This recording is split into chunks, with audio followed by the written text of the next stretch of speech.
Great Expectations by Charles Dickens. Chapter 12.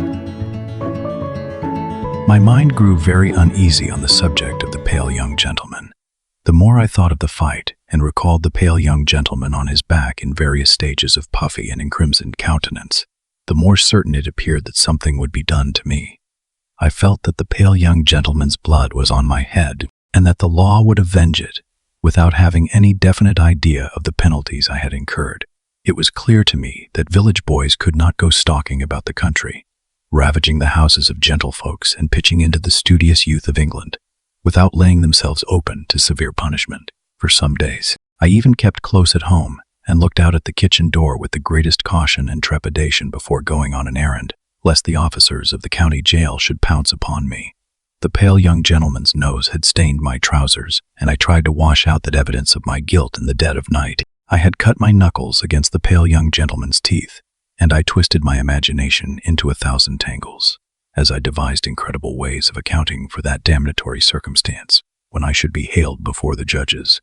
When the day came round for my return to the scene of the deed of violence, my terrors reached their height, whether myrmidons of justice, especially sent down from London, would be lying in ambush behind the gate, whether Miss Havisham, preferring to take personal vengeance for an outrage done to her house, might rise in those grave clothes of hers, draw a pistol, and shoot me dead, whether suborned boys, a numerous band of mercenaries, might be engaged to fall upon me in the brewery and cuff me until I was no more.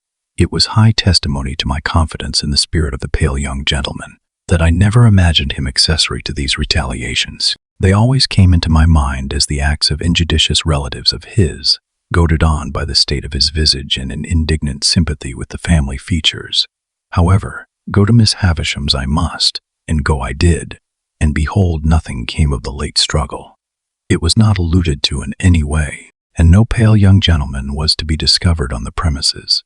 I found the same gate open, and I explored the garden, and even looked in at the windows of the detached house. But my view was suddenly stopped by the closed shutters within, and all was lifeless. Only in the corner where the combat had taken place could I detect any evidence of the young gentleman's existence. There were traces of his gore in that spot, and I covered them with garden, mold from the eye of man.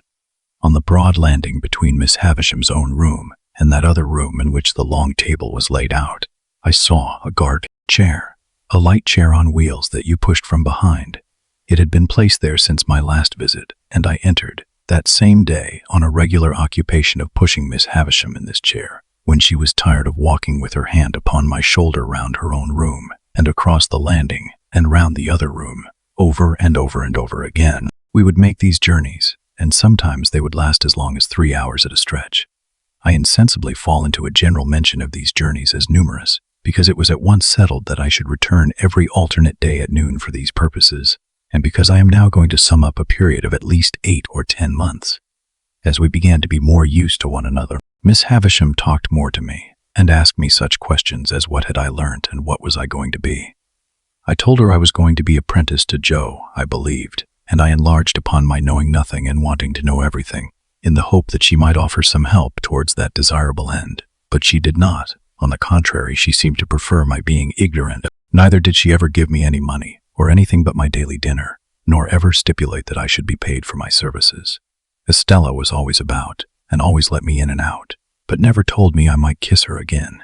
Sometimes she would coldly tolerate me, sometimes she would coldly tolerate me, sometimes she would condescend to me, sometimes she would be quite familiar with me, sometimes she would tell me energetically that she hated me. Miss Havisham would often ask me in a whisper, or when we were alone, "Does she grow prettier and prettier, Pip?" And when I said yes, for indeed she did, would seem to enjoy it greedily. Also, when we played at cards, Miss Havisham would look on, with a miserly relish of Estella's moods, whatever they were. And sometimes when her moods were so many and so contradictory of one another that I was puzzled what to say or do, Miss Havisham would embrace her with lavish fondness, murmuring something in her ear that sounded like, "Break their hearts, my pride and hope, break their hearts and have no mercy." There was a song Joe used to hum fragments of at the forge, of which the burden was Old Clem. This was not a very ceremonious way of rendering homage to a patron saint, but I believe Old Clem stood in that relation towards smiths. It was a song that imitated the measure of beating upon iron, and was a mere lyrical excuse for the introduction of Old Clem's respected name. Thus you were to hammer boys round Old Clem with a thump and a sound Old Clem. Beat it out, Old Clem, with a clink for the stout Old Clem. Blow the fire, Old Clem, roaring drier, soaring higher Old Clem.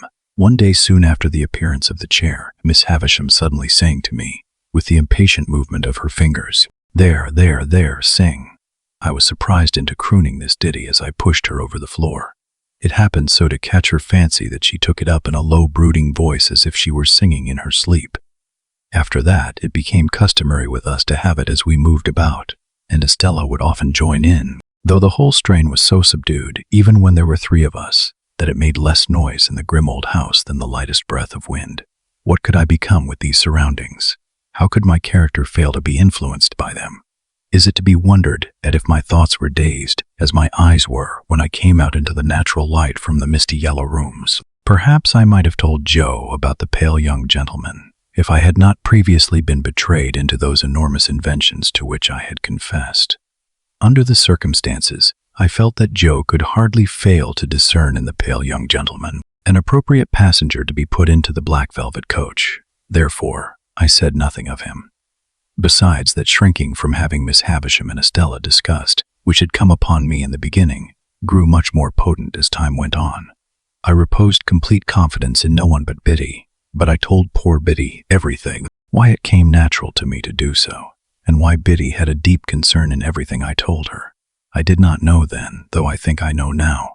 Meanwhile, councils went on in the kitchen at home, fraught with almost insupportable aggravation to my exasperated spirit. That ass, Pumblechook, used often to come over of a night for the purpose of discussing my prospects with my sister, and I really do believe to this hour with less penitence than I ought to feel, that if these hands could have taken a linchpin out of his chaise cart, they would have done it. The miserable man was a man of that confined stolidity of mind, that he could not discuss my prospects without having me before him, as it were, to operate upon, and he would drag me up from my stool, usually by the collar, where I was quiet in a corner, and, putting me before the fire as if I were going to be cooked, would begin by saying, "Now, Mum, here is this boy. Here is this boy which you brought up by hand. Hold up your head, boy, and be forever grateful unto them which so did do. Now, Mum, with respections to this boy." And then he would rumple my hair the wrong way, which from my earliest remembrance, as already hinted, I have in my soul denied the right of any fellow creature to do, and would hold me before him by the sleeve, a spectacle of imbecility only to be equaled by himself.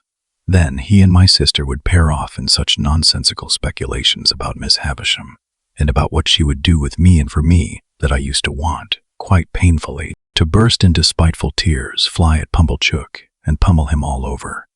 In these dialogues my sister spoke to me as if she were morally wrenching one of my teeth out at every reference, while Pumblechook himself, self-constituted my patron, would sit supervising me with a depreciatory eye, like the architect of my fortunes who thought himself engaged on a very unremunerative job. In these discussions Joe bore no part, but he was often talked at while they were in progress by reason of Mrs. Joe's perceiving that he was not favorable to my being taken from the forge. I was fully old enough now to be apprenticed to Joe, and when Joe sat with the poker on his knees thoughtfully raking out the ashes between the lower bars, my sister would so distinctly construe that innocent action into opposition on his part, that she would dive at him, take the poker out of his hands, shake him, and put it away. There was a most irritating end to every one of these debates. All in a moment, with nothing to lead up to it, my sister would stop herself in a yawn, and catching sight of me as it were incidentally, would swoop upon me with, "Come, there's enough of you. You get along to bed, you've given trouble enough for one night, I hope." As if I had besought them as a favor to bother my life out, we went on in this way for a long time, and it seemed likely that we should continue to go on in this way for a long time, when one day Miss Havisham stopped short as she and I were walking, she leaning on my shoulder, and said with some displeasure, "You are growing tall, Pip." I thought it best to hint, through the medium of a meditative look, that this might be occasioned by circumstances over which I had no control. She said no more at the time, but she presently stopped and looked at me again, and presently again, and after that, looked frowning and moody. On the next day of my attendance, when our usual exercise was over, and I had landed her at her dressing table, she stayed me with a movement of her impatient fingers. "Tell me the name again of that blacksmith of yours." "Joe Gargery, ma'am." "Meaning the master you were to be apprenticed to?" "Yes, Miss Havisham. You had better be apprenticed at once." "Would Gargery come here with you and bring your indentures, do you think?" I signified that I had no doubt he would take it as an honor to be asked. "Then let him come. At any particular time, Miss Havisham." There, I know nothing about times. Let him come soon, and come along with you." When I got home at night and delivered this message for Joe, my sister went on the rampage in a more alarming degree than at any previous period. She asked me and Joe whether we supposed she was door, mats under our feet, and how we dared to use her so, and what company we graciously thought she was fit for. When she had exhausted a torrent of such inquiries, she threw a candlestick at Joe, burst into a loud sobbing, got out the dustpan, which was always a very bad sign, put on her coarse apron, and began cleaning up to a terrible extent. Not satisfied with a dry cleaning, she took to a pail and scrubbing brush and cleaned us out of house and home, so that we stood shivering in the backyard. It was 10 o'clock at night before we ventured to creep in again, and then she asked Joe why he hadn't married a negress slave at once. Joe offered no answer, poor fellow, but stood feeling his whisker and looking dejectedly at me, as if he thought it really might have been a better speculation. Chapter 13. It was a trial to my feelings on the next day but one to see Joe arraying himself in his Sunday clothes to accompany me to Miss Havisham's. However, as he thought his court suit necessary to the occasion, it was not for me to tell him that he looked far better in his working dress, the rather, because I knew he made himself so dreadfully uncomfortable, entirely on my account, and that it was for me he pulled up his shirt collar so very high behind that it made the hair on the crown of his head stand up like a tuft of feathers. At breakfast time my sister declared her intention of going to town with us and being left at Uncle Pumblechook's, and called for, when we had done with our fine ladies, a way of putting the case, from which Joe appeared inclined to augur the worst. The forge was shut up for the day, and Joe inscribed in chalk upon the door, as it was his custom to do on the very rare occasions when he was not at work, the monosyllable "hout," accompanied by a sketch of an arrow supposed to be flying in the direction he had taken. We walked to town, my sister leading the way in a very large beaver bonnet, and carrying a basket like the Great Seal of England in plaited straw, a pair of pattens, a spare shawl, and an umbrella.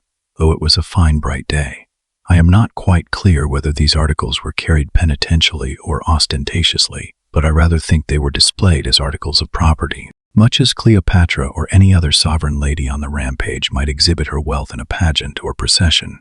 When we came to Pumblechook's, my sister bounced in and left us. As it was almost noon, Joe and I held straight on to Miss Havisham's house. Estella opened the gate as usual, and, the moment she appeared, Joe took his hat off and stood weighing it by the brim in both his hands, as if he had some urgent reason in his mind for being particular to half a quarter of an ounce. Estella took no notice of either of us, but led us the way that I knew so well. I followed next to her, and Joe came last. When I looked back at Joe in the long passage, he was still weighing his hat with the greatest care, and was coming after us in long strides on the tips of his toes. Estella told me we were both to go in, so I took Joe by the coat, cuff, and conducted him into Miss Havisham's presence. She was seated at her dressing table and looked round at us immediately. "Oh," said she to Joe, "you are the husband of the sister of this boy." I could hardly have imagined dear old Joe looking so unlike himself, or so like some extraordinary bird, standing as he did speechless, with his tuft of feathers ruffled, and his mouth open as if he wanted a worm. "You are the husband," repeated Miss Havisham, "of the sister of this boy." It was very aggravating, but throughout the interview, Joe persisted in addressing me instead of Miss Havisham, which I meant to say Pip. Joe now observed in a manner that was at once expressive of forcible argumentation, strict confidence, and great politeness, "As I hup and married your sister, and I were at the time what you might call, if you was anyways inclined, a single man." "Well," said Miss Havisham, "and you have reared the boy with the intention of taking him for your apprentice. Is that so, Mr. Gargery?" "You know, Pip," replied Joe, "as you and me were ever friends, and it were looked forward to betwixt us as being calculated to lead to larks, Not but what, Pip, if you had ever made objections to the business, such as its being open to black and sut or such like, not but what they would have been attended to, don't you see? Has the boy, said Miss Havisham, ever made any objection? Does he like the trade? Which it is well beknown to yourself, Pip, returned Joe, strengthening his former mixture of argumentation, confidence, and politeness, that it were the wish of your own heart. I saw the idea suddenly break upon him that he would adapt his epitaph to the occasion before he went on to say, and there weren't no objection on your part, and Pip, it were the great wish of your heart. It was quite in vain for me to endeavor to make him sensible that he ought to speak to Miss Havisham. The more I made faces and gestures to him to do it, the more confidential, argumentative, and polite he persisted in being to me. Have you brought his indentures with you? Asked Miss Havisham. Well, Pip, you know, replied Joe, as if that were a little unreasonable. You yourself see me put 'em in my hat, and therefore you know as they are here. With which he took them out and gave them, not to Miss Havisham, but to me. I am afraid I was ashamed of the dear good fellow. I know I was ashamed of him, when I saw that Estella stood at the back of Miss Havisham's chair, and that her eyes laughed mischievously. I took the indentures out of his hand and gave them to Miss Havisham. You expected, said Miss Havisham, as she looked them over, no premium with the boy. Joe, I remonstrated, for he made no reply at all. Why don't you answer, Pip, returned Joe, cutting me short as if he were hurt, which I menner say that were not a question requiring an answer betwixt yourself and me, and which you know the answer to be full. Well, no, you know it to be no, Pip, and wherefore should I say it? Miss Havisham glanced at him as if she understood what he really was better than I had thought possible, seeing what he was there, and took up a little bag from the table beside her. Pip has earned a premium here, she said, and here it is. There are 25 guineas in this bag. Give it to your master, Pip, as if he were absolutely out of his mind with the wonder awakened in him by her strange figure in the strange room. Joe, even at this pass, persisted in addressing me.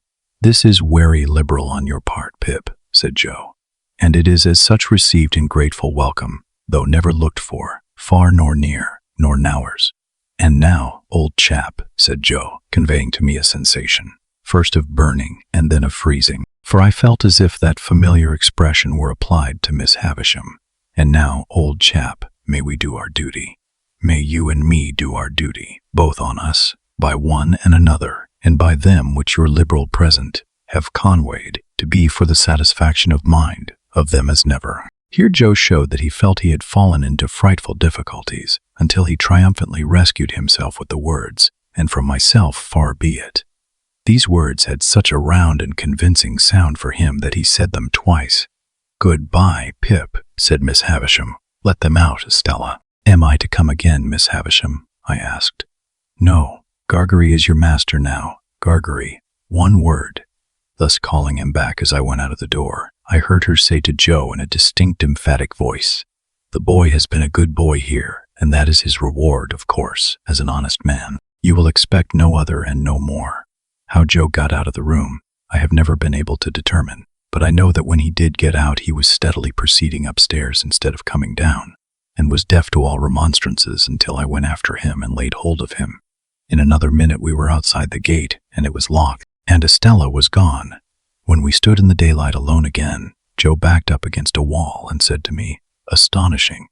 And there he remained so long, saying, Astonishing at intervals, so often, that I began to think his senses were never coming back.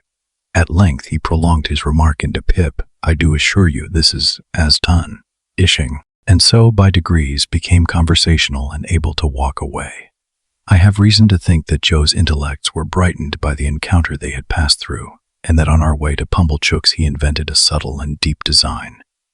My reason is to be found in what took place in Mr. Pumblechook's parlor, where, on our presenting ourselves, my sister sat in conference with that detested seedsman.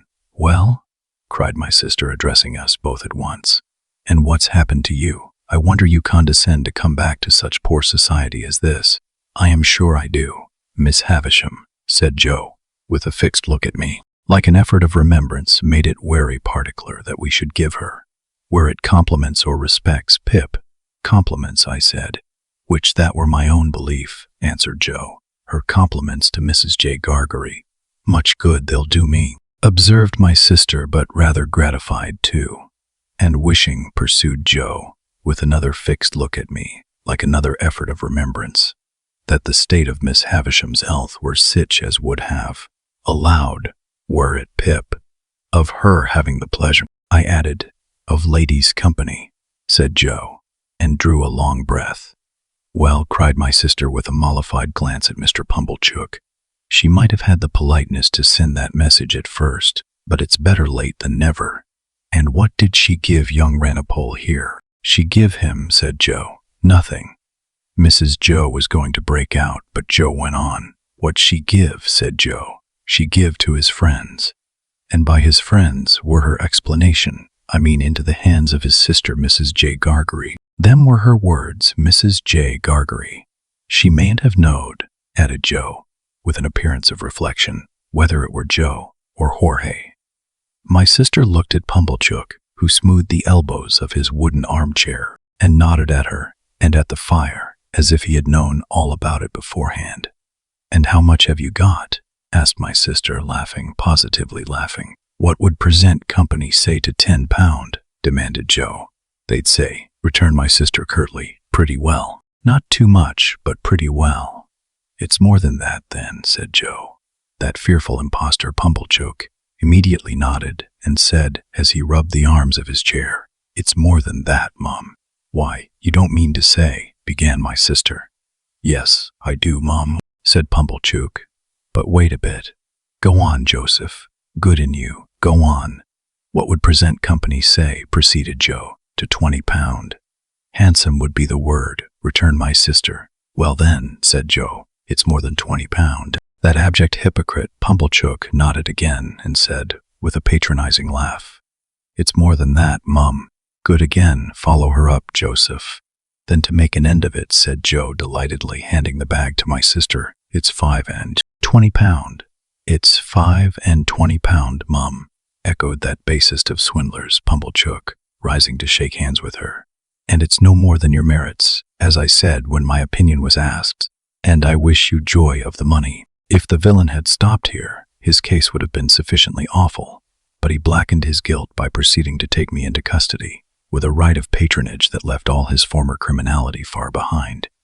Now you see, Joseph and wife, said Pumblechook, as he took me by the arm above the elbow, I am one of them that always go right through with what they've begun. This boy must be bound, out of hand. That's my way, bound out of hand.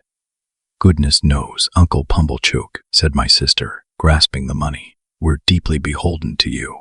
Never mind me, Mum, returned that diabolical corn chandler. A pleasure's a pleasure all the world over. But this boy, you know, we must have him bound. I said I'd see to it, to tell you the truth. The justices were sitting in the town hall near at hand, and we at once went over to have me bound apprentice to Joe in the magisterial presence. I say we went over, but I was pushed over by Pumblechook, exactly as if I had that moment picked a pocket or fired a rick. Indeed, it was the general impression in court that I had been taken red-handed, for, as Pumblechook shoved me before him through the crowd, I heard some people say, what's he done? And others, he's a young un too. But looks bad, don't he? One person of mild and benevolent aspect even gave me a tract ornamented with a woodcut of a malevolent young man fitted up with a perfect sausage, shop of fetters, and entitled to be read in my cell.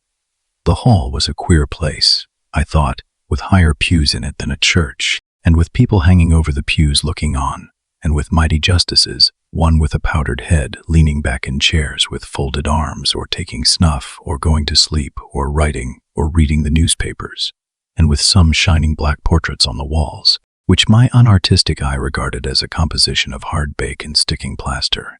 Here in a corner my indentures were duly signed and attested, and I was bound, Mr. Pumblechook holding me all the while as if we had looked in on our way to the scaffold, to have those little preliminaries disposed of, when we had come out again, and had got rid of the boys who had been put into great spirits by the expectation of seeing me publicly tortured, and who were much disappointed to find that my friends were merely rallying round me. We went back to Pumblechook's, and there my sister became so excited by the 25 guineas that nothing would serve her but we must have a dinner out of that windfall at the Blue Boar, and that Pumblechook must go over in his chaise cart, and bring the Hubbles and Mr. Wopsle.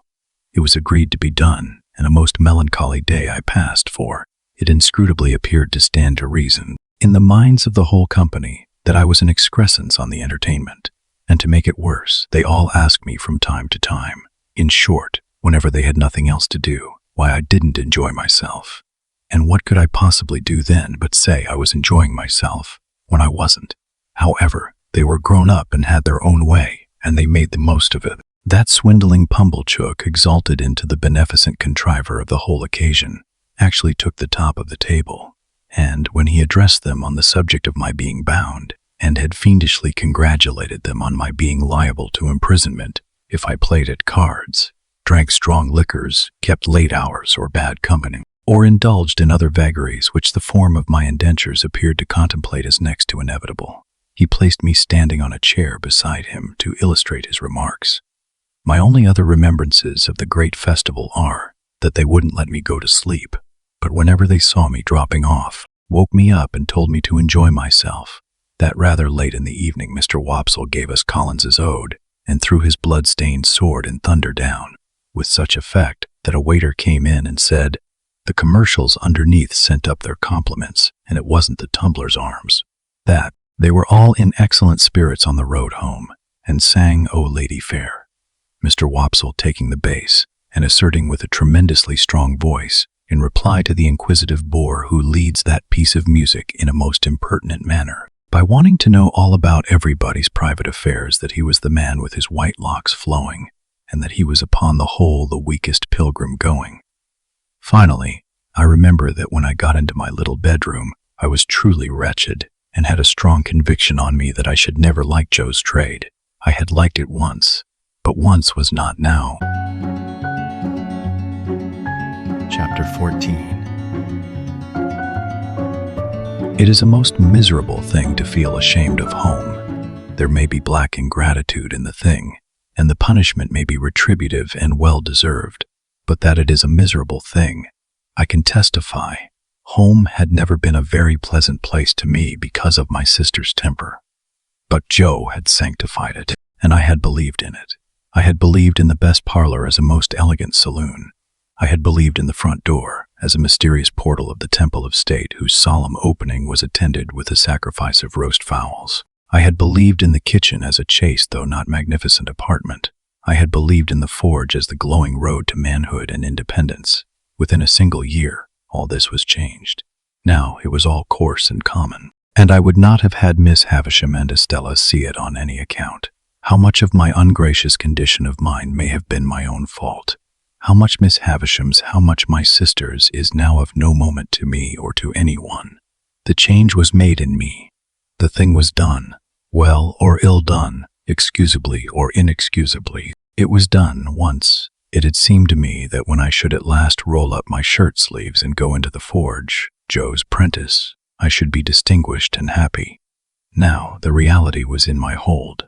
I only felt that I was dusty with the dust of small coal, and that I had a weight upon my daily remembrance to which the anvil was a feather.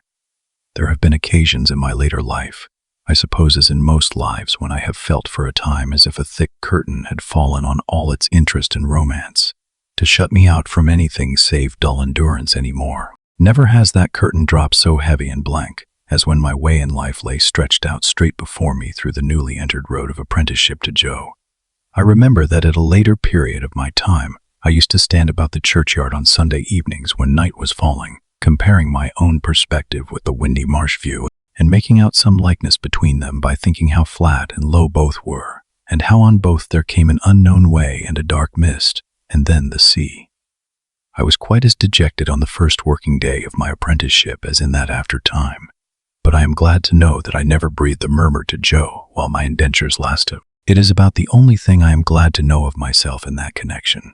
For, though it includes what I proceed to add, all the merit of what I proceed to add was Joe's.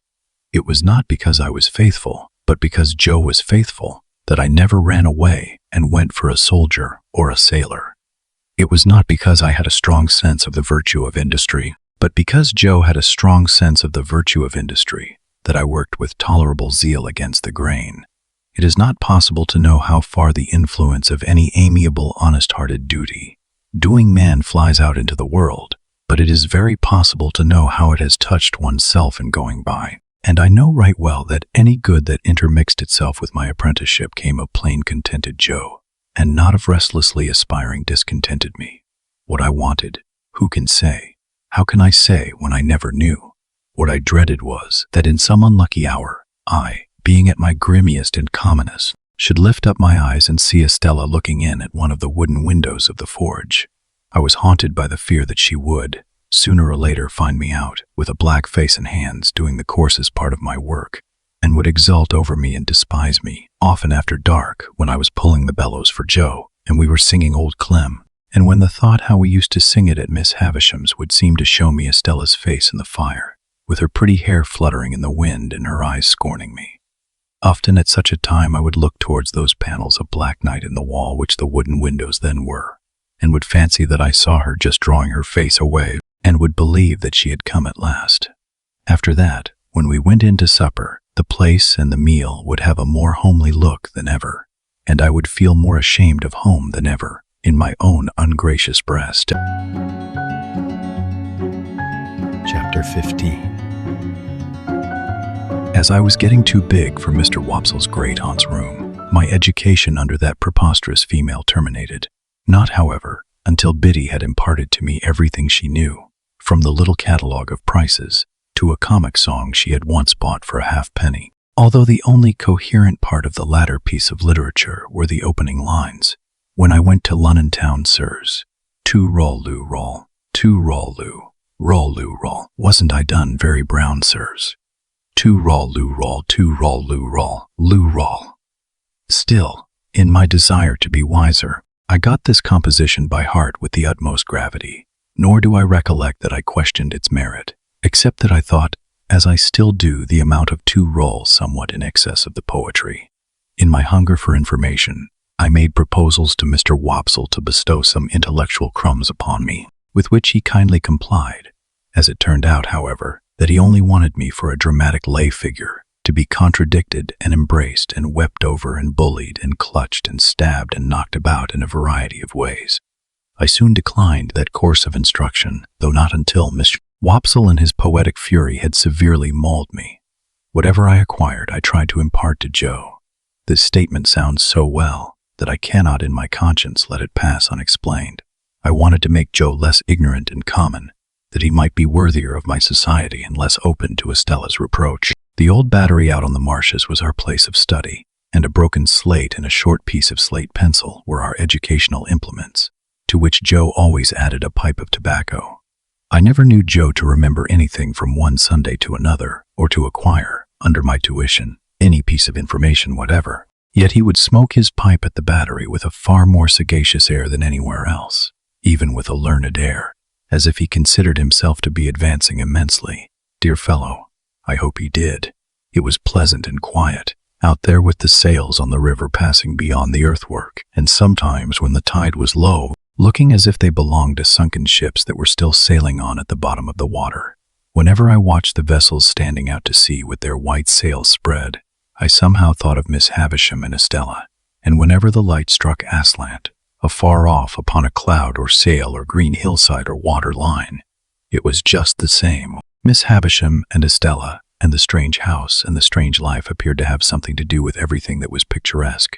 One Sunday when Joe, greatly enjoying his pipe, had so plumed himself on being most awful dull, that I had given him up for the day, I lay on the earthwork for some time with my chin on my hand, descrying traces of Miss Havisham and Estella all over the prospect, in the sky and in the water, until at last I resolved to mention a thought concerning them that had been much in my head. "Joe," said I, "don't you think I ought to make Miss Havisham a visit?" "Well, Pip," returned Joe, slowly considering. "What for? What for, Joe? What is any visit made for?" "There is some visits are aps," said Joe. "As for ever remains open to the question, Pip.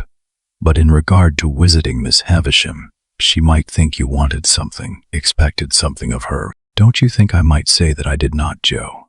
"You might, old chap," said Joe, "and she might credit it. Similarly, she mightn't." Joe felt, as I did, that he had made a point there, and he pulled hard at his pipe to keep himself from weakening it by repetition. "You see, Pip," Joe pursued, "as soon as he was past that danger, Miss Havisham done the handsome thing by you. When Miss Havisham done the handsome thing by you, she called me back to say to me as that were all. Yes, Joe, I heard her. All, Joe repeated, very emphatically. Yes, Joe, I tell you, I heard her. Which I meant her say, Pip, it might be that her meaning were, make a end on it, as you was, me to the north and you to the south, keep in sunders. I had thought of that too, and it was very far from comforting to me to find that he had thought of it, for it seemed to render it more probable. But Joe, yes, old chap, here am I, getting on in the first year of my time, and, since the day of my being bound, I have never thanked Miss Havisham, or asked after her, or shown that I remember her.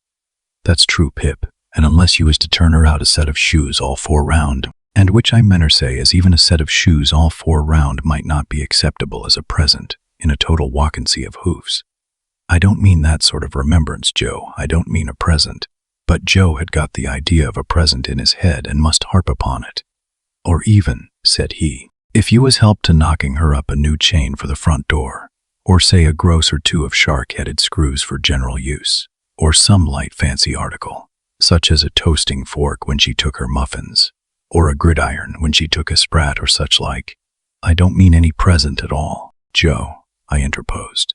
Well, said Joe, still harping on it as though I had particularly pressed it, if I was yourself, Pip, I wouldn't.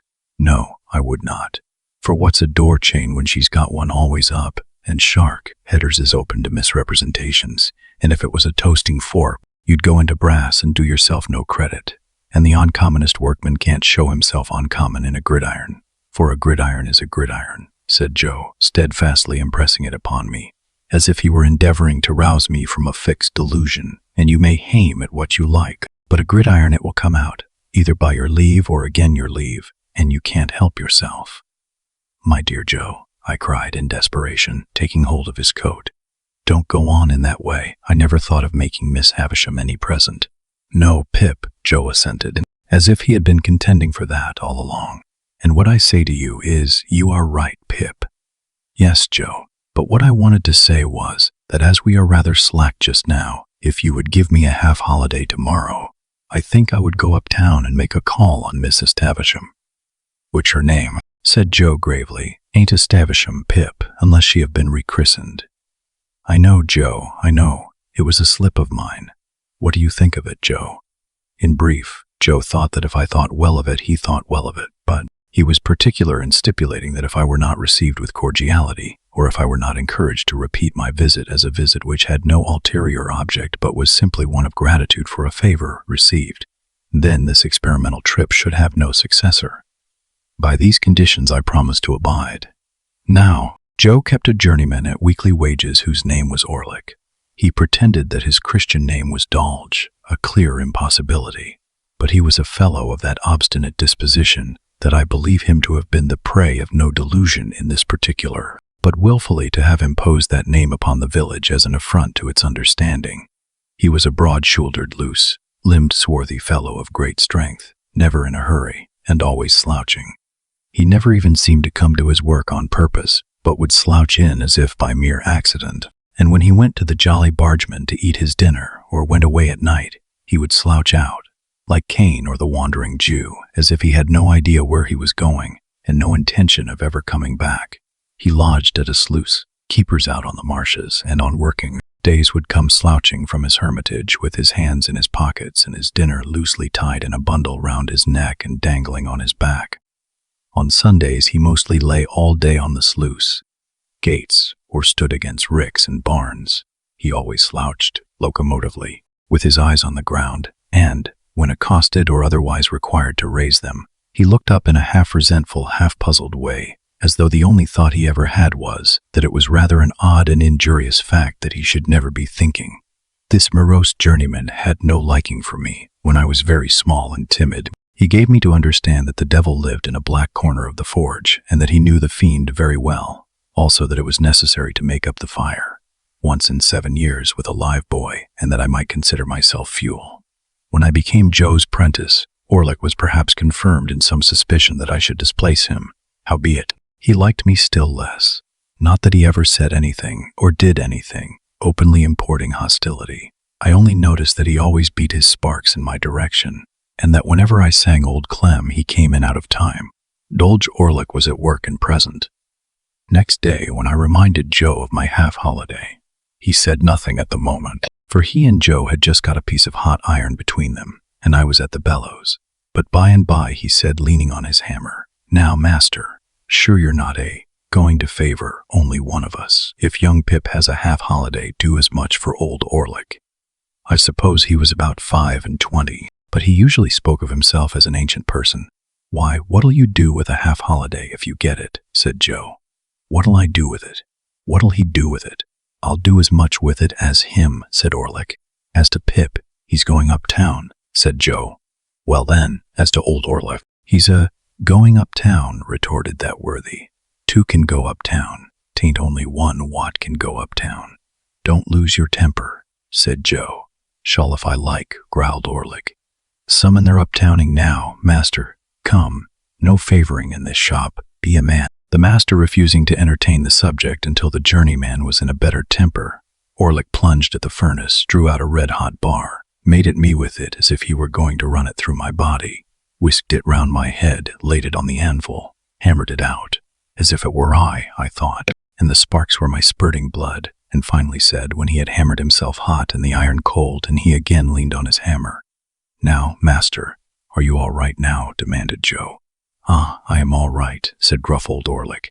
"Then, as in general you stick to your work as well as most men," said Joe. "Let it be a half-holiday for all." My sister had been standing silent in the yard, within hearing. She was a most unscrupulous spy and listener, and she instantly looked in at one of the windows.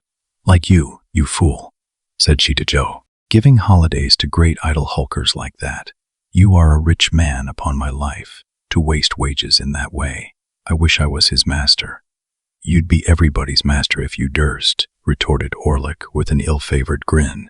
"Let her alone," said Joe. "I'd be a match for all noodles and all rogues," returned my sister, beginning to work herself into a mighty rage. "And I couldn't be a match for the noodles without being a match for your master, who's the dunder-headed king of the noodles, and I couldn't be a match for the rogues without being a match for you, who are the blackest looking and the worst rogue between this and France now." "You're a foul shrew, Mother Gargery," growled the journeyman. "If that makes a judge of rogues, you ought to be a good un."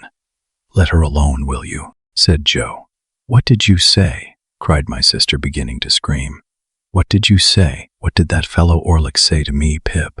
What did he call me, with my husband standing by? Oh, oh." Each of these exclamations was a shriek, and I must remark of my sister, what is equally true of all the violent women I have ever seen, that passion was no excuse for her, because it is undeniable that instead of lapsing into passion, she consciously and deliberately took extraordinary pains to force herself into it, and became blindly furious by regular stages. What was the name he gave me before the base man who swore to defend me? "Oh, hold me! Oh, haul! Aha!" growled the journeyman between his teeth. "I'd hold you if you was my wife. I'd hold you under the pump and choke it out of you." "I tell you, let her alone," said Joe. "Oh, to hear him," cried my sister, with a clap of her hands and a scream together, which was her next stage. "To hear the names he's giving me, that Orlick, in my own house, me, a married woman, with my husband standing by. Oh, here my sister, after a fit of clappings and screamings, beat her hands upon her bosom and upon her knees, and threw her cap off, and pulled her hair down, which were the last stages on her road to frenzy. Being by this time a perfect fury and a complete success, she made a dash at the door, which I had fortunately locked. What could the wretched Joe do now, after his disregarded parenthetical interruptions, but stand up to his journeyman, and ask him what he meant by interfering betwixt himself and Mrs. Joe, and further whether he was man enough to come on. Old Orlick felt that the situation admitted of nothing less than coming on, and was on his defense straightway. So, without so much as pulling off their singed and burnt aprons, they went at one another, like two giants. But, if any man in that neighborhood could stand up long against Joe, I never saw the man.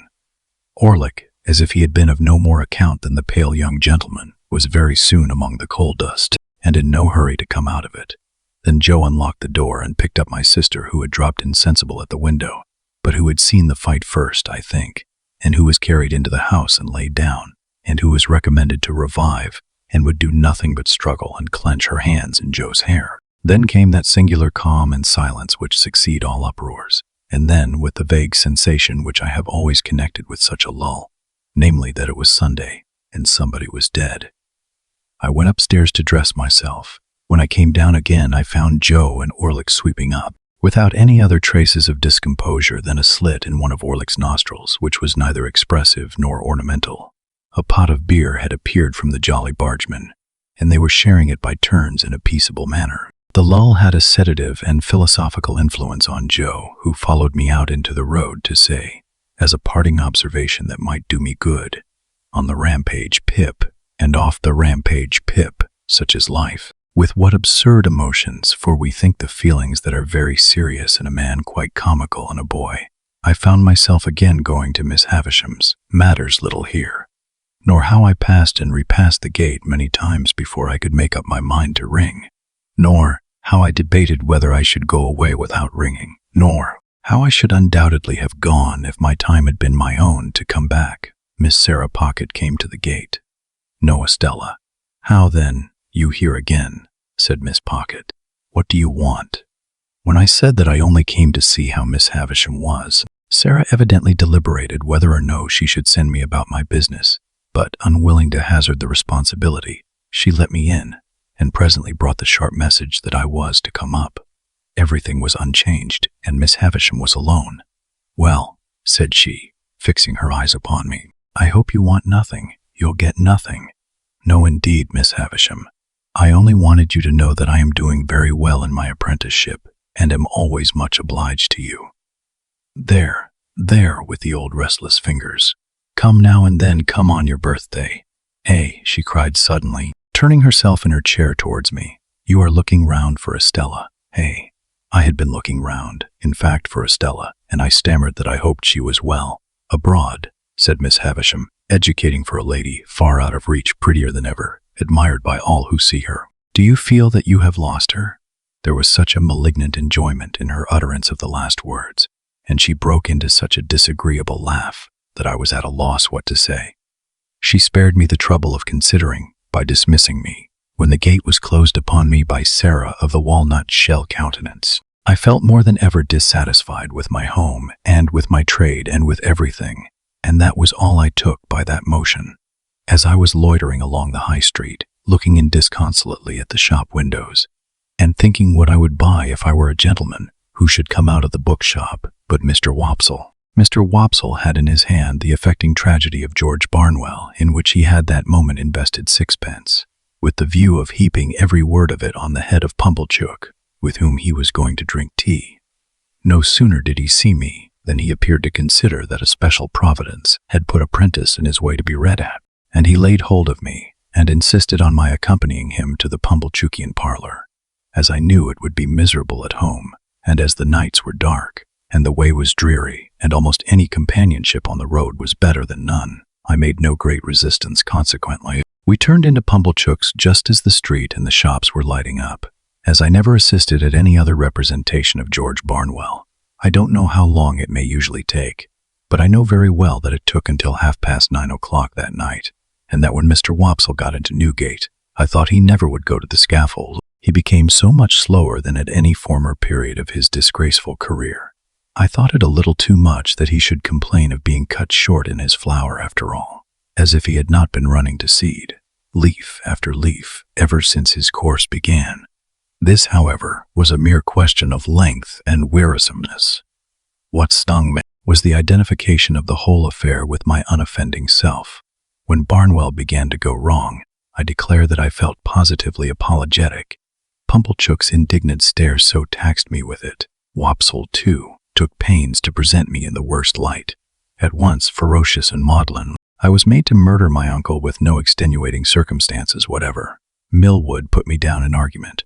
On every occasion, it became sheer monomania in my master's daughter to care a button for me, and all I can say for my gasping and procrastinating conduct on the fatal morning is that it was worthy of the general feebleness of my character. Even after I was happily hanged and Wopsle had closed the book, Pumblechook sat staring at me and shaking his head and saying, Take warning, boy, take warning. As if it were a well-known fact that I contemplated murdering a near relation, provided I could only induce one to have the weakness to become my benefactor. It was a very dark night when it was all over, and when I set out with Mr. Wopsle on the walk home. Beyond town we found a heavy mist out, and it fell wet and thick.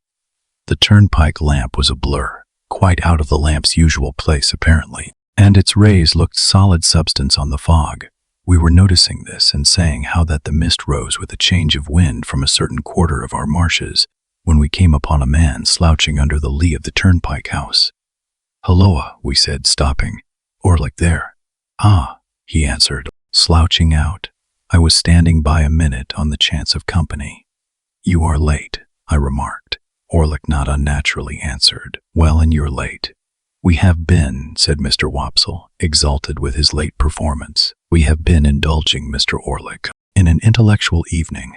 Old Orlick growled, as if he had nothing to say about that, and we all went on together. I asked him presently whether he had been spending his half-holiday up and down town. "Yes," said he, "all of it. I come in behind yourself.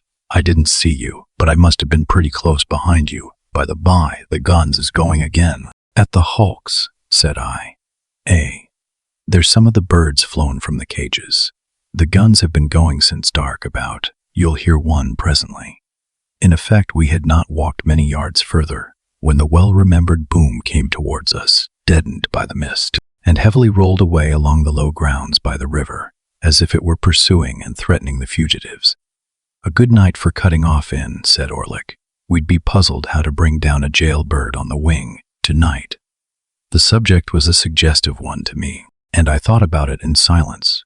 Mr. Wopsle, as the ill-requited uncle of the evening's tragedy, fell to meditating aloud in his garden at Camberwell. Orlick, with his hands in his pockets, slouched heavily at my side. It was very dark, very wet, very muddy, and so we splashed along now and then. The sound of the signal cannon broke upon us again, and again rolled sulkily along the course of the river. I kept myself to myself and my thoughts. Mr. Wopsle died amiably at Camberwell, and exceedingly game on Bosworth Field, and in the greatest agonies at Glastonbury. Orlick sometimes growled, beat it out, old Clem," with a clink for the stout. Old Clem, I thought he had been drinking, but he was not drunk. Thus we came to the village. The way by which we approached it took us past the 3 Jolly Bargemen, which we were surprised to find, it being 11 o'clock, in a state of commotion, with the door wide open, and unwanted lights that had been hastily caught up and put down scattered about. Mr. Wopsle dropped in to ask what was the matter, surmising that a convict had been taken, but came running out in a great hurry. "There's something wrong," said he without stopping. "Up at your place. Pip, run all." "What is it?" I asked, keeping up with him. So did Orlick at my side. "I can't quite understand. The house seems to have been violently entered when Joe Gargery was out. Supposed by convicts, somebody has been attacked and hurt. We were running too fast to admit of more being said, and we made no stop until we got into our kitchen. It was full of people. The whole village was there, or in the yard, and there was a surgeon, and there was Joe, and there were a group of women, all on the floor in the midst of the kitchen. The unemployed bystanders drew back when they saw me, and so I became aware of my sister, lying without sense or movement on the bare boards where she had been knocked down by a tremendous blow on the back of the head, dealt by some unknown hand when her face was turned towards the fire, destined never to be on the rampage again while she was the wife of Joe. Chapter 16. With my head full of George Barnwell, I was at first disposed to believe that I must have had some hand in the attack upon my sister, or at all events that as her near relation, popularly known to be under obligations to her, I was a more legitimate object of suspicion than anyone else.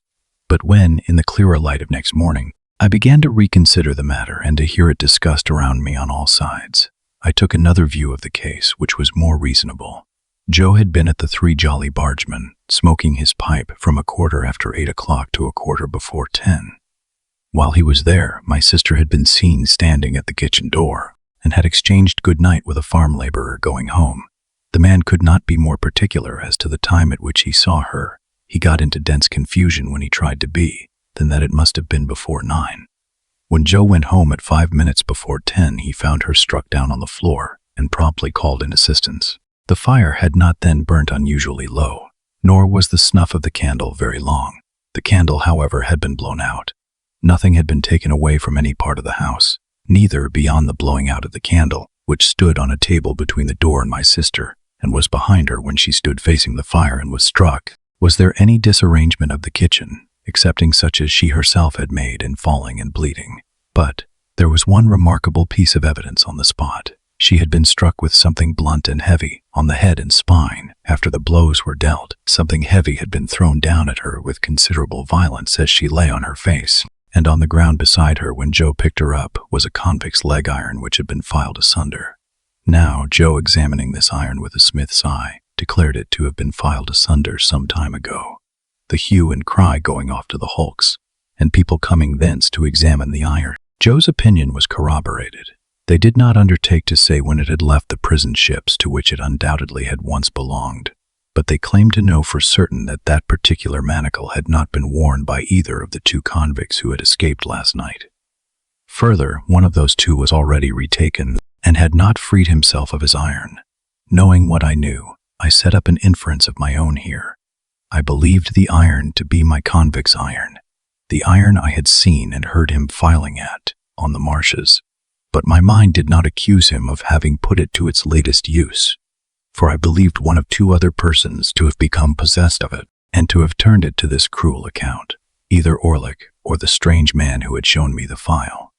Now, as to Orlick, he had gone to town exactly as he told us when we picked him up at the turnpike. He had been seen about town all the evening.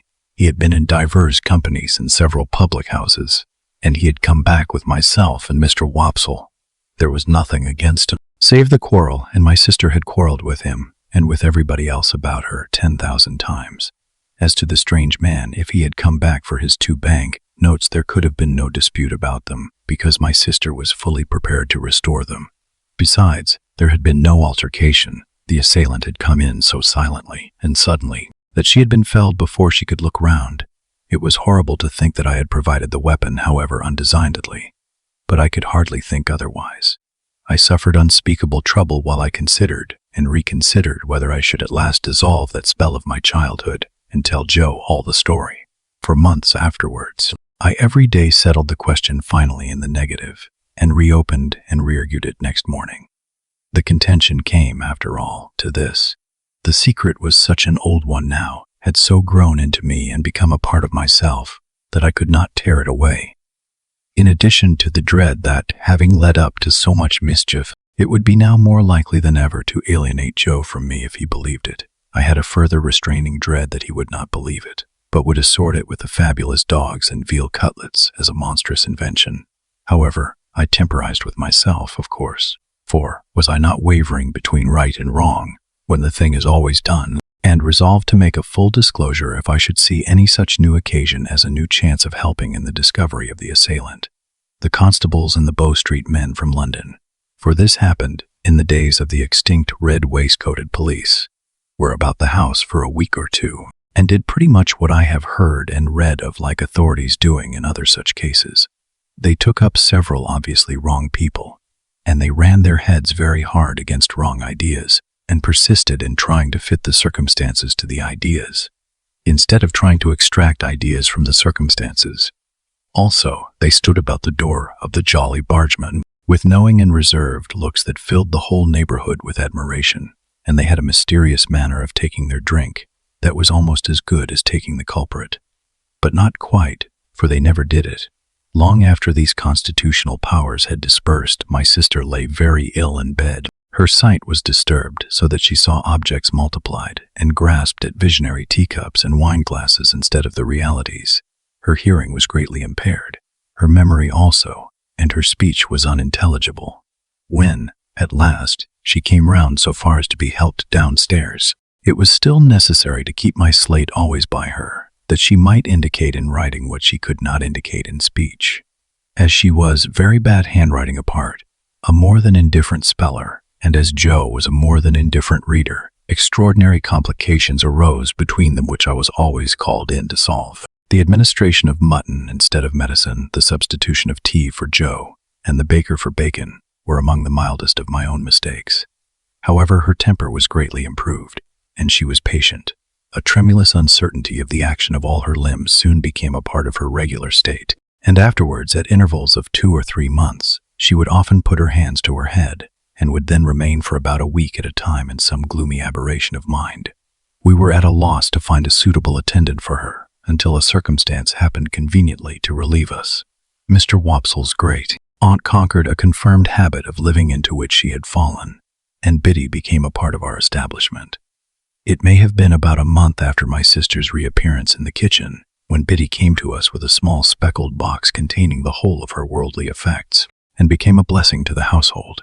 Above all, she was a blessing to Joe, for the dear old fellow was sadly cut up by the constant contemplation of the wreck of his wife, and had been accustomed, while attending on her of an evening, to turn to me every now and then and say, with his blue eyes moistened, "Such a fine figure of a woman as she once were, Pip," Biddy instantly taking the cleverest charge of her as though she had studied her from infancy. Joe became able in some sort to appreciate the greater quiet of his life, and to get down to the Jolly Bargeman now and then for a change that did him good. It was characteristic of the police people that they had all more or less suspected poor Joe, though he never knew it, and that they had to a man concurred in regarding him as one of the deepest spirits they had ever encountered. Biddy's first triumph in her new office was to solve a difficulty that had completely vanquished me. I had tried hard at it, but had made nothing of it. Thus it was again and again and again. My sister had traced upon the slate a character that looked like a curious T, and then with the utmost eagerness had called our attention to it as something she particularly wanted. I had in vain tried everything producible that began with a T, from tar to toast and tub. At length it had come into my head that the sign looked like a hammer, and on my lustily calling that word in my sister's ear, she had begun to hammer on the table and had expressed a qualified assent. Thereupon I had brought in all our hammers, one after another, but without avail. Then I bethought me of a crutch, the shape being much the same, and I borrowed one in the village and displayed it to my sister with considerable confidence. But she shook her head to that extent when she was shown it, that we were terrified lest in her weak and shattered state she should dislocate her neck. When my sister found that Biddy was very quick to understand her, this mysterious sign reappeared on the slate. Biddy looked thoughtfully at it, heard my explanation, looked thoughtfully at my sister, looked thoughtfully at Joe, who was always represented on the slate by his initial letter, and ran into the forge, followed by Joe and me. "Why, of course," cried Biddy, with an exultant face. "Don't you see? It's him. Orlick, without a doubt." She had lost his name, and could only signify him by his hammer. We told him why we wanted him to come into the kitchen, and he slowly laid down his hammer, wiped his brow with his arm, took another wipe at it with his apron, and came slouching out, with a curious loose vagabond bend in the knees that strongly distinguished him. I confess that I expected to see my sister denounce him, and that I was disappointed by the different result. She manifested the greatest anxiety to be on good terms with him, was evidently much pleased by his being at length produced, and motioned that she would have him given something to drink. She watched his countenance as if she were particularly wishful to be assured that he took kindly to his reception. She showed every possible desire to conciliate him, and there was an air of humble propitiation in all she did, such as I have seen pervade the bearing of a child towards a hard master. After that day, a day rarely passed without her drawing the hammer on her slate, and without Orlick slouching in and standing doggedly before her, as if he knew no more than I did what to make of it. Chapter 17. I now fell into a regular routine of apprenticeship life, which was varied beyond the limits of the village and the marshes by no more remarkable circumstance than the arrival of my birthday and my paying another visit to Miss Havisham. I found Miss Sarah Pocket still on duty at the gate. I found Miss Havisham just as I had left her, and she spoke of Estella in the very same way, if not in the very same words. The interview lasted but a few minutes, and she gave me a guinea when I was going, and told me to come again on my next birthday. I may mention at once that this became an annual custom. I tried to decline taking the guinea on the first occasion, but with no better effect than causing her to ask me very angrily if I expected more. Then, and after that, I took it. So unchanging was the dull old house, the yellow light in the darkened room, the faded spectre in the chair by the dressing-table glass, that I felt as if the stopping of the clocks had stopped time in that mysterious place, and while I and everything else outside it grew older, it stood still. Daylight never entered the house as to my thoughts and remembrances of it, any more than as to the actual fact. It bewildered me, and under its influence I continued at heart to hate my trade and to be ashamed of home. Imperceptibly I became conscious of a change in Biddy, however. Her shoes came up at the heel, her hair grew bright and neat. Her hands were always clean. She was not beautiful, she was common, and could not be like Estella, but she was pleasant and wholesome and sweet-tempered. She had not been with us more than a year. I remember her being newly out of mourning at the time it struck me, when I observed to myself one evening that she had curiously thoughtful and attentive eyes that were very pretty and very good. It came of my lifting up my own eyes from a task I was poring at, writing some passages from a book, to improve myself in two ways at once by a sort of stratagem, and seeing Biddy observant of what I was about. I laid down my pen, and Biddy stopped in her needlework without laying it down. "Biddy," said I, "how do you manage it? Either I am very stupid, or you are very clever." "What is it that I manage?" "I don't know," returned Biddy, smiling. She managed our whole domestic life, and wonderfully too. But I did not mean that, though that made what I did mean more surprising. "How do you manage, Biddy," said I, "to learn everything that I learn, and always to keep up with me?" I was beginning to be rather vain of my knowledge, for I spent my birthday guineas on it and set aside the greater part of my pocket money for similar investment, though I have no doubt now that the little I knew was extremely dear at the price. "I might as well ask you," said Biddy, "how you manage." "No, because when I come in from the forge of a knife, anyone can see me turning to at it, but you never turn to at it, Biddy."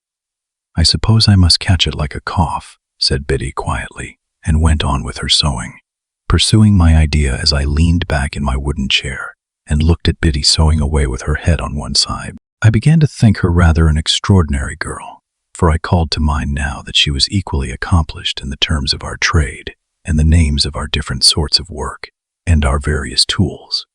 In short, whatever I knew, Biddy knew. Theoretically, she was already as good a blacksmith as I, or better. "You are one of those, Biddy," said I, "who make the most of every chance. You never had a chance before you came here, and see how improved you are." Biddy looked at me for an instant and went on with her sewing. "I was your first teacher, though, wasn't I?" said she, as she sewed. "Biddy," I exclaimed, in amazement. "Why, you are crying." "No, I am not," said Biddy, looking up and laughing. "What put that in your head?" What could have put it in my head but the glistening of a tear as it dropped on her work? I sat silent, recalling what a drudge she had been until Mr. Wopsle's great aunt successfully overcame that bad habit of living, so highly desirable to be got rid of by some people. I recalled the hopeless circumstances by which she had been surrounded in the miserable little shop and the miserable little noisy evening school, with that miserable old bundle of incompetence always to be dragged and shouldered. I reflected that even in those untoward times there must have been latent in Biddy what was now developing, for in my first uneasiness and discontent I had turned to her for help. As a matter of course, Biddy sat quietly sewing, shedding no more tears, and while I looked at her and thought about it all, it occurred to me that perhaps I had not been sufficiently grateful to Biddy. I might have been too reserved and should have patronized her more, though I did not use that precise word in my meditations with my confidence. "Yes, Biddy," I observed, when I had done turning it over, "you were my first teacher, and that at a time when we little thought of ever being together like this, in this kitchen." "Ah, poor thing," replied Biddy. It was like her self-forgetfulness to transfer the remark to my sister, and to get up and be busy about her, making her more comfortable. "That's sadly true." "Well," said I, "we must talk together a little more, as we used to do, and I must consult you a little more, as I used to do. Let us have a quiet walk on the marshes next Sunday, Biddy, and a long chat." My sister was never left alone now, but Joe more than readily undertook the care of her on that Sunday afternoon, and Biddy and I went out together. It was summertime, and lovely weather. When we had passed the village and the churchyard and were out on the marshes and began to see the sails of the ships as they sailed on, I began to combine Miss Havisham and Estella with the prospect, in my usual way. When we came to the river, sighed and sat down on the bank with the water rippling at our feet, making it all more quiet than it would have been without that sound, I resolved that it was a good time and place for the admission of Biddy into my inner confidence. "Biddy," said I, after binding her to secrecy, "I want to be a gentleman." "Oh, I wouldn't. If I was you, she returned, I don't think it would answer. Biddy, said I with some severity, I have particular reasons for wanting to be a gentleman. You know best, Pip, but don't you think you are happier as you are? Biddy, I exclaimed impatiently, I am not at all happy as I am. I am disgusted with my calling and with my life. I have never taken to either since I was bound. Don't be absurd. Was I absurd? Said Biddy, quietly raising her eyebrows. I am sorry for that. I didn't mean to be. I only want you to do well and to be comfortable. Well then, understand once for all that I never shall or can be comfortable, or anything but miserable. There, Biddy, unless I can lead a very different sort of life from the life I lead now. That's a pity, said Biddy, shaking her head with a sorrowful air. Now, I too had so often thought it a pity that, in the singular kind of quarrel with myself which I was always carrying on, I was half inclined to shed tears of vexation and distress when Biddy gave utterance to her sentiment and my own. I told her she was right, and I knew it was much to be regretted, but still it was not to be helped. If I could have settled down, I said to Biddy, plucking up the short grass within reach, much as I had once upon a time pulled my feelings out of my hair and kicked them into the brewery wall. If I could have settled down and been but half as fond of the forge as I was when I was little, I know it would have been much better for me. You and I and Joe would have wanted nothing then, and Joe and I would perhaps have gone partners when I was out of my time, and I might even have grown up to keep company with you, and we might have sat on this very bank on a fine Sunday, quite different people. I should have been good enough for you, shouldn't I, Biddy? Biddy sighed as she looked at the ship sailing on, and returned for answer, Yes, I am not over particular. It scarcely sounded flattering, but I knew she meant well. Instead of that, said I, plucking up more grass and chewing a blade or two, see how I am going on. Dissatisfied and uncomfortable, and what would it signify to me, being coarse and common, if nobody had told me so? Biddy turned her face suddenly towards mine, and looked far more attentively at me than she had looked at the sailing ships. It was neither a very true nor a very polite thing to say, she remarked, directing her eyes to the ships again. Who said it? I was disconcerted, for I had broken away without quite seeing where I was going to. It was not to be shuffled off now, however, and I answered, The beautiful young lady at Miss Havisham's, and she's more beautiful than anybody ever was, and I admire her dreadfully, and I want to be a gentleman on her account. Having made this lunatic confession, I began to throw my torn-up grass into the river, as if I had some thoughts of following it. Do you want to be a gentleman to spite her or to gain her over? Biddy quietly asked me after a pause. I don't know, I moodily answered. Because if it is to spite her, Biddy pursued, I should think, but you know best, that might be better and more independently done by caring nothing for her words. And if it is to gain her over, I should think, but you know best, she was not worth gaining over. Exactly what I myself had thought, many times. Exactly what was perfectly manifest to me at the moment. But how could I, a poor dazed village lad, avoid that wonderful inconsistency into which the best and wisest of men fall every day? It may be all quite true, said I to Biddy, but I admire her dreadfully. In short, I turned over on my face when I came to that, and got a good grasp on the hair on each side of my head, and wrenched it well, all the while knowing the madness of my heart to be so very mad and misplaced, that I was quite conscious it would have served my face right, if I had lifted it up by my hair, and knocked it against the pebbles as a punishment for belonging to such an idiot. Biddy was the wisest of girls, and she tried to reason no more with me. She put her hand, which was a comfortable hand though roughened by work, upon my hands one after another, and gently took them out of my hair. Then she softly patted my shoulder in a soothing way, while with my face upon my sleeve I cried a little, exactly as I had done in the brewery yard, and felt vaguely convinced that I was very much ill-used by somebody, or by everybody, I can't say which. I am glad of one thing, said Biddy, and that is, that you have felt you could give me your confidence, Pip, and I am glad of another thing, and that is, that of course you know you may depend upon my keeping it and always so far deserving it.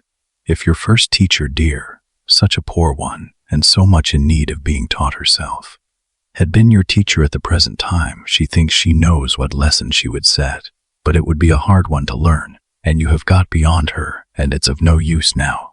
So, with a quiet sigh for me, Biddy rose from the bank and said, with a fresh and pleasant change of voice, Shall we walk a little farther or go home? Biddy, I cried, getting up, putting my arm round her neck and giving her a kiss. "I shall always tell you everything, till you're a gentleman," said Biddy. "You know I never shall be, so that's always. Not that I have any occasion to tell you anything, for you know everything I know, as I told you at home the other night." "Ah," said Biddy, quite in a whisper, as she looked away at the ships, and then repeated, with her former pleasant change, "Shall we walk a little farther, or go home?" I said to Biddy we would walk a little farther, and we did so, and the summer afternoon toned down into the summer evening, and it was very beautiful. I began to consider whether I was not more naturally and wholesomely situated after all, in these circumstances, than playing beggar my neighbor by candle, light in the room with the stopped clocks, and being despised by Estella.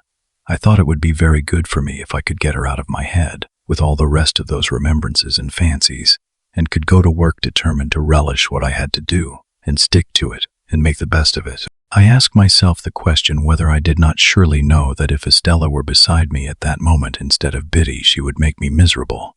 I was obliged to admit that I did know it for a certainty, and I said to myself, "Pip, what a fool you are." We talked a good deal as we walked, and all that Biddy said seemed right. Biddy was never insulting or capricious, or Biddy today and somebody else tomorrow. She would have derived only pain and no pleasure from giving me pain. She would far rather have wounded her own breast than mine. How could it be, then, that I did not like her much the better of the two? "Biddy," said I, when we were walking homeward, "I wish you could put me right." "I wish I could," said Biddy. "If I could only get myself to fall in love with you. You don't mind my speaking so openly to such an old acquaintance?" "Oh dear, not at all," said Biddy. "Don't mind me. If I could only get myself to do it, that would be the thing for me. But you never will, you see," said Biddy. It did not appear quite so unlikely to me that evening, as it would have done if we had discussed it a few hours before. I therefore observed I was not quite sure of that. But Biddy said she was, and she said it decisively. In my heart I believed her to be right, and yet I took it rather ill, too, that she should be so positive on the point. When we came near the churchyard, we had to cross an embankment and get over a stile near a sluice. Gate, there started up, from the gate, or from the rushes, or from the ooze, which was quite in his stagnant way, old Orlick. "Halloa," he growled. "Where are you two going?" "Where should we be going but home?" "Well then," said he, "I'm jiggered if I don't see you home." This penalty of being jiggered was a favorite supposititious case of his. He attached no definite meaning to the word that I am aware of, but used it, like his own pretended Christian name, to affront mankind, and convey an idea of something savagely damaging. When I was younger, I had had a general belief that if he had jiggered me personally, he would have done it with a sharp and twisted hook. Biddy was much against his going with us, and said to me in a whisper, "Don't let him come. I don't like him." As I did not like him either, I took the liberty of saying that we thanked him, but we didn't want seeing home. He received that piece of information with a yell of laughter and dropped back, but came slouching after us at a little distance, curious to know whether Biddy suspected him of having had a hand in that murderous attack of which my sister had never been able to give any account. I asked her why she did not like him. "Oh," she replied, glancing over her shoulder as he slouched after us, "because I am afraid he likes me." "Did he ever tell you he liked you?" I asked indignantly. "No," said Biddy, glancing over her shoulder again. "He never told me so, but he dances at me whenever he can catch my eye." However novel and peculiar this testimony of attachment, I did not doubt the accuracy of the interpretation. I was very hot indeed upon old Orlick's daring to admire her, as hot as if it were an outrage on myself. "But it makes no difference to you, you know," said Biddy calmly. "No, Biddy, it makes no difference to me, only I don't like it. I don't approve of it." "Nor I neither," said Biddy. "Though that makes no difference to you." "Exactly," said I. "But I must tell you I should have no opinion of you, Biddy, if he danced at you with your own consent." I kept an eye on Orlick after that night, and, whenever circumstances were favorable to his dancing at Biddy, got before him to obscure that demonstration. He had struck root in Joe's establishment by reason of my sister's sudden fancy for him, or I should have tried to get him dismissed. He quite understood and reciprocated my good intentions, as I had reason to know thereafter, and now, because my mind was not confused enough before, I complicated its confusion 50,000-fold by having states and seasons when I was clear that Biddy was immeasurably better than Estella, and that the plain, honest working life to which I was born had nothing in it to be ashamed of, but offered me sufficient means of self-respect and happiness. At those times, I would decide conclusively that my disaffection to dear old Joe and the forge was gone, and that I was growing up in a fair way to be partners with Joe and to keep company with Biddy, when all in a moment some confounding remembrance of the Havisham days would fall upon me like a destructive missile, and scatter my wits again. Scattered wits take a long time picking up, and often before I had got them well together, they would be dispersed in all directions by one stray thought, that perhaps after all Miss Havisham was going to make my fortune when my time was out. If my time had run out, it would have left me still at the height of my perplexities, I dare say. It never did run out, however, but was brought to a premature end, as I proceed to relate.